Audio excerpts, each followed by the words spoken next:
कोई एक फरमाइश पूरी कर लेता हूँ, बैठ जाएं भाई, अल्लाह सलामत रखे, ये मोहब्बत है आपकी। तो मैं जो बात अर्ज कर रहा था उसको भी जरा गौर से सुन लीजिएगा, बहुत गौर से इस बात को सुन ले कि सिर्फ शादी कर देना काफी नहीं है, बल्कि फरमाया अगर बेटी पैदा हो तो पहला हक उसका यह है कि नाम अच्छा रखा जाए। नाम नाम नाम अच्छा नाम कौन सा? सानिया। हाँ कह रहा मौलाना नाम बताइयो। मौलाना कहते हैं कि अपनी बेटी का नाम जैनब रख दो। कहते रहे आप पुराना हो गया, नया बताओ, नया बताओ। एक तो कह रहा है मैंने अपनी बेटी का नाम एलियन रखा, इसका क्या माना है? मैंने कहा डिमंगर तू ही जाने। ऐसे ऐसे कुटबड़न नाम निकाल निकाल के ला रहे हैं, अल्लाह माफ। मौलवी अच्छा नाम बता देता, कह रहा नहीं पुराना हो गया, पहला हक यह है बेटी का तो उसका नाम अच्छा रखा जाए। और जमीन पे अच्छा नाम फातिमा है। महबूब फरमाते हैं जो मेरी बेटी की मोहब्बत में अपनी बेटी का नाम फातिमा रखेगा, अल्लाह कयामत में मेरी बेटी के सदके में उसकी बेटी की भी मगफिरत फरमाएगा और उसके बाप की भी मगफिरत फरमा देगा। पहला काम क्या है? अच्छा नाम रखना। कौन सा? अच्छा नाम रखना, ये पहला हक। दूसरा हक फरमाया गया फिर उसकी तरबियत अच्छी होनी चाहिए। ये बच्ची का दूसरा हक है कि उसकी तालीम और तरबियत दुरुस्त होनी चाहिए। हम अपनी बच्ची को दीन सिखाएं, शरीयत मुस्तफा सिखाएं, कुरान पढ़ना सिखाएं, उसको शरीयत के मसाइल सिखाएं, जायज नाजायज का इल्म दें, फिर ये उसका हक अदा हो जाए। और खाली IAS MBBS IPS बना करके तुमने शादी कर ली तो एक हक मार लिया बेटी का। आप पढ़ाइए सब कुछ लेकिन दीन भी सिखाइए। इतना तो सिखा दो कम से कम कनीज़े फातिमा कहलाने की हकदार बन जाए। हाँ, दुनिया की सबसे पहली मुफ्तिया को आयशा सिद्दीका कहा जाता है। सबसे पहली मुफ्तिया, सबसे पहली फकीहा औरतों में हजरत आयशा सिद्दीका है। उम्मुल मोमिनीन आयशा सिद्दीका रज़ी अल्लाह ताला अन्हा अल्लाहु अकबर दीन के मसाइल बताती थी। आज हमारी बहनों को पाकी नापाकी के मसाइल याद नहीं, जायज नाजायज के मसाइल याद नहीं, फिर नमाजें कैसे दुरुस्त होंगी? इसलिए दीन सिखाना जरूरी है, दीन सिखाना जरूरी है। दो काम हो गए। फिर तीसरी चीज यह है कि जब बेटी का रिश्ता करें तो दीनदार लोगों में करें। किन में करें? या पैसे वालों में? दीनदार घराना देखें।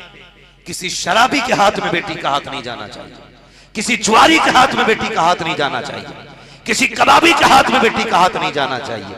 अगर हाथ देना है तो कुरान के कारी के हाथ में हाथ दो, मस्जिद के नमाजी के हाथ में हाथ दो, रोजा रखने वालों के हाथ में हाथ दो, गरीबों की मदद करने वालों के हाथ में हाथ दो, दूसरों के काम आने वालों के हाथ में हाथ दो। इसलिए कि जो रब का हक अदा करेगा वही तेरी बेटी का भी हक अदा करेंगे। ये काम अगर जिसने ये तीन काम कर लिए, फरमाया फिर वो बंदा जन्नती है, फिर वो बंदा जन्नती है। सारी औलाद सबको प्यारी होती है, औलाद सबको प्यारी होती है, लेकिन हक अदा करना जरूरी होता है। कितनी प्यारी औलाद होती है। हुजूर वो हैं जो सारे नबियों के इमाम, सारे जोर से सारे। नींद आ रही है, मैं तो खुद खत्म करने लगा था। अगर जाग रहे तो बोले, वरना मैं बिल्कुल अभी खत्म कर देता हूं। सारे नबियों के, सारे नबियों के इमाम है, मगर औलाद की मोहब्बत देखें, औलाद की मोहब्बत देखें। हसनैन करीमैन सगे बेटे नहीं, नवासे हैं, नवासे आल है हुजूर की, नवासे। लेकिन कमाल ये था, हुजूर सजदे में होते, नवासा कमर पे आ जाता, हुजूर सजदा लंबा कर देते थे। रिश्ते देखिएगा, कभी शहजादे कंधे पे बैठते, कभी हुजूर की दाढ़ी से खेलते और हुजूर मुस्कुराते रहते थे। ये रिश्तों की तो बात है। और बढ़ के बात बताऊं, हुजूर की बारगाह में एक सहाबी की शिकायत लगी। 14 साल उम्र सहाबी की। इमाम हुसैन की उम्र शरीफ उस वक्त में तकरीबन 5 या 6 बरस की। ये उम्र शहजादे की। किसी ने आके शिकायत की, या रसूल अल्लाह, एक नौजवान बच्चा है, नई उम्र का बच्चा है, अजीब मसला उसका है। कहा क्या बात है? कहा कि सुने, जब आपके शहजादे चलते हैं ना तो वो पीछे पीछे चलता है, लेकिन तकलीफ और शिकायत या जो बात है वो आपसे कहनी ये है आका कि जब वो चलता है ना आपका शहजादा, तो वो मिट्टी उठा के सर पे डाल लेता है, सर पे डाल लेता है। आका ये अमल सही है उसका? हुजूर ने फरमाया बुलाओ। बुलाया गया। जब खबर पहुंची तेरी शिकायत लगी है, बच्चा खाना खा रहा था, लुकमा छूट गया, डर की वजह से कांपते हुए उठा, लेकिन जो बुलाने वाले आए थे ना उनसे आगे आगे जा रहा था। ठहर, रुकना, इतनी जल्दी क्यों जा रहा है? तेरी शिकायत लगी है और मुजरिम तो डर के चलते हैं, दबक के चलते हैं, तू दौड़ के जा रहा है। उसने कहा शिकायत हुई है, अपनी जगह है, मदीने वाला बुला रहा है, ये बात अपनी जगह। हुजूर ने बुलाया इसलिए दौड़ के जा रहा हूं। हुजूर की बारगाह में पहुंच गए, महफिल सजी है। आका ने बुलाया इधर आओ। बुलाया, शहजादे हुजूर के इमाम हुसैन बगल में बैठे, फरमाने लगे इन्हें जानते हो? जी। कौन है ये? कहा ये ज़हरा के लाल है, आपके नवासे। अच्छा, तुम्हारी शिकायत ये हुई है कि जब ये चलते हैं तुम इनके पीछे चलते हो? कहा जी सच है। कहा जहां इसके कदम पड़ते वहां की मिट्टी उठा लेते हो? कहा ये भी सच है। कहा सर पे डालते हो? कहा ये भी सच है। फिर हुजूर फरमाते बताइए क्यों करते हो? बच्चा रोने लगा। कहा या रसूल अल्लाह, जो चाहे सजा दे, लेकिन मेरे दिल की बात यह है, पूरा मदीना हुसैन से प्यार करता है, लेकिन मैं तेरे हुसैन से इश्क करता हूं, मैं तेरे हुसैन से इश्क करता हूं।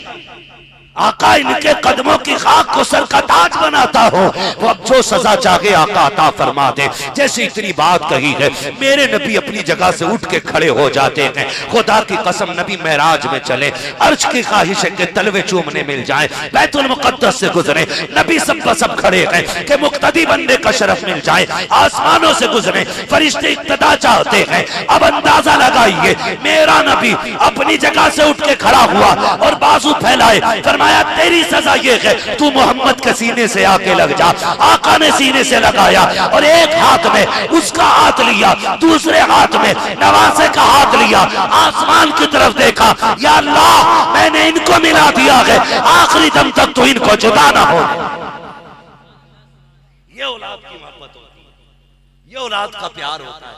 और मेरे भाई, अपनी औलाद से मोहब्बत करो, कदर करो, उन्हें वक्त दो, औलाद को वक्त दो अपनी। ये भी बहुत बड़ी कमी है, हम औलाद को वक्त नहीं दे पाते। वो कहते हैं बेटा बिगड़ गया, ये याद रखना कम से कम आधा घंटा रोज अपने बच्चों को आप शाम में दें, सोने से पहले आधा घंटा रोज अपने बच्चों को दें। उस आधा घंटे में आपको क्या काम करना है? सबसे पहला ये काम करना है कि बच्चों के दिन भर के वक्त के बारे में हिसाब लेना है।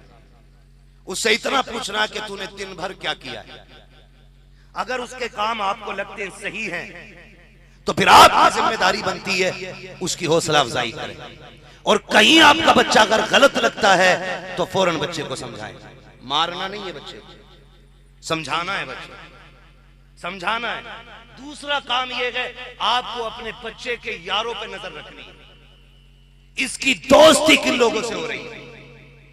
इसलिए कि अगर दोस्ती बुरे लोगों से होती है तो बच्चे बिगड़ जाते हैं, और दोस्ती अच्छे लोगों से होती है तो बच्चे वली बन जाया करते हैं।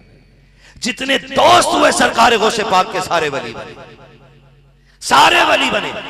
और जितने दोस्त हुए अबू जहल के सारी जन्नत में। वो कहा है सोबते सालेह तुरा साले कुनत, सोबते ताले तुरा ताले कुनत। अच्छों की सोबत तुझे अच्छा बना देगी, बुरों की सोबत तुझे बुरा बना देगी। आज जो अंदर तक की बेटियां निकल के भाग जा रही हैं घरों से, जिन पे कभी मोबाइल नहीं रहा, जो घर से कभी नहीं निकली, फिर भी गैर के साथ चली गई, जानते हो इसमें सच्चाई क्या है? वो खुद पहले बिगड़ी हुई नहीं होती, उनकी सहेलियों में से कोई एक लड़की बिगड़ी हुई होती है जो पूरे डिपार्टमेंट को बिगाड़ के रख देती है। इसलिए आप अपने बच्चों के हर दोस्त पे, हर यार पे नजर रखें, बेटियों की सहेली पे नजर रखें। जरूरी नहीं है पर्दा सिर्फ मर्दों से हो, गैरत वाली औरतों का पर्दा बेगैरत औरतों से भी करना चाहिए, ये भी लाजिम है। एक एक बात पे अमल कीजिएगा, वरना सिवाय पछताने के कुछ नहीं रहेगा।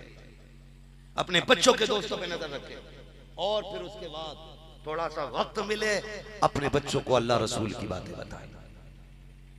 एक सहाबी का तज़किरा अपने बच्चे को सुनाए। आपको याद नहीं आता है, 42 साल हो गए आपकी बस्ती में हजरत को इमामत करते करते, लेकिन हम सिर्फ इनको नमाज तक का ही समझते, नमाज तक का भी समझते, खाली इनका काम नमाज पढ़ाना है। इतने मौके हम लोगों को मिलता है, एक आलिम 50-50 साल एक बस्ती में गुजार जाता है, लेकिन हमारी कौम टस से मस नहीं होती, टस से मस नहीं होती है। आए, अगर तुम्हें नहीं आता इनसे कहे किसी सहाबी की बात बता दे। इकट्ठे हो के सारे बैठे एक सहाबी की बात सुने, बात सुनकर के वो जाके अपने बच्चों को बताएं। खुदा की कसम 10 तहरीकें मिलके वो काम नहीं कर सकती जो तनहा रात का एक किस्सा आपका बच्चों को सवार सकता है। इसलिए बच्चों की सही परवरिश करनी है तो उनके यारों पे नजर रखें, उनके वक्त पे नजर रखें और वक्त दें अपने बच्चों को, वरना जब बच्चे हाथ से निकल जाएंगे तो फिर इनके पास तुम्हारे लिए वक्त नहीं होगा, इनके पास तुम्हारे लिए वक्त नहीं होगा। लोग कहते बुढ़ापे में हमारा बच्चा हमसे बात नहीं करता है, हम बूढ़े हो गए। मैं कहता हूं काश तुमने जवानी में इससे बात करने की आदत डाल दी होती तो ये आज बुढ़ापे में तुम्हारे बगैर नहीं रहता। इसलिए अपने बच्चों के साथ फ्रेंडली रहें, उन्हें इतना ना डराएं कि वो झूठ बोलने पे मजबूर हो जाए। भले गलत किया उनसे सच सुने और उनकी सलाह करें। जब वो सच बोलेंगे आप उनकी सलाह करेंगे तो फिर रोने की जरूरत नहीं है। आंगन तुम्हारा होगा, आने वाला सलाहुद्दीन अय्यूबी होगा, गोद तुम्हारी होगी, आने वाला मोहम्मद बिन कासिम होगा, लुक़मे तुम्हारे होंगे, बनने वाला खालिद बिन वलीद तुम्हारे घर से जन्म लेगा। लेकिन शर्त यह है हमें बच्चों पर नजर रखनी है। करेंगे इंशाअल्लाह ये काम। अल्लाह हमारी नस्लों को हुजूर का इश्क अता फरमाए, अल्लाह हमारी पूरी जमात को हुजूर से मोहब्बत करने की तौफीक अता फरमाए। फरमाया गया ऐ ईमान वालों पूरे पूरे इस्लाम में दाखिल हो जाओ। अल्लाह खुशी दे या गम दे, बातें हुजूर की करनी है, बातें हुजूर की करनी है। अल्लाह बेटा दे या बेटी दे, बातें हुजूर की करनी है। बहुत बड़ा इंतजाम, बहुत बड़ा खर्चा किया रब्बन भाई ने। जरूरी नहीं है, ये दिल दिल की बात है। अगर आपके पास इतना खर्च करने की गुंजाइश या दिल ना भी हो तो कम से कम मिलाद करके ही हुजूर को राजी कर लिया करें। ये भी मिलाद है। मेरा कहने का मतलब ये है कोई दूर का ना मिले, करीब का बुला लिया करें, लेकिन हुजूर की बातें जरूर होनी चाहिए। वो कहा था किसी ने, मरने की तरफ देख न जीने की तरफ देख, जब चोट लगे दिल को मदीने की तरफ देख। हमारा सब कुछ हुजूर है, अपना रिश्ता हुजूर से मजबूत करें। अल्लाह इस महफिल पाक को अपनी बारगाह में कबूल फरमाए।